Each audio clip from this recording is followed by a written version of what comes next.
खेल की दुनिया की सबसे बड़े दिग्गजों की फहरिस्त में शामिल भारत के फ्लाइंग सिख कहलाए जाने वाले मिल्खा सिंह हमारे बीच नहीं रहे। वो पिछले कई दिनों से कोविड से जूझ रहे थे और पोस्ट कोविड रिकवरी के दौरान शुक्रवार रात 11:30 बजे चंडीगढ़ के पीजीआई में उन्होंने दुनिया को अलविदा कह दिया।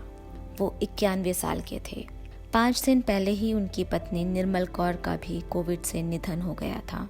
भारतीय वॉलीबॉल टीम की कैप्टन रह चुकी निर्मल कौर भी पिछले कई दिनों से कोविड कॉम्प्लिकेशन से जूझ रही थी। उनकी उम्र 95 साल थी। हालांकि मिल्खा सिंह को उनकी पत्नी की मौत की जानकारी नहीं दी गई थी, फिर भी उनको महसूस होने लगा था कि वो इस दुनिया में नहीं हैं।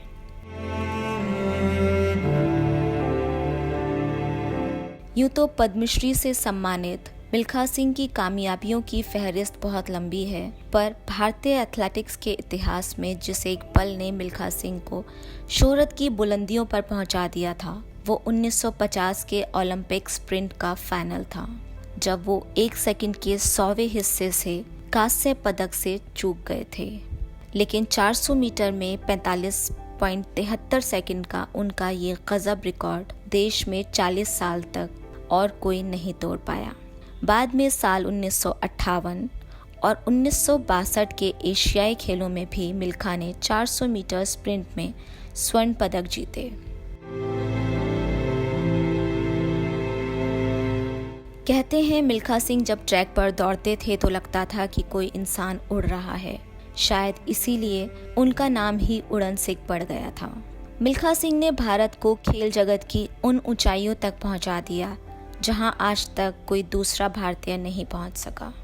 शायद इसीलिए वो चाहते थे कि 125 करोड़ की आबादी वाले इस देश में एक और मिल्खा सिंह पैदा हो जो उनके बनाए रिकॉर्ड को तोड़ सके, पर उनकी ये तमन्ना भी अधूरी रह गई।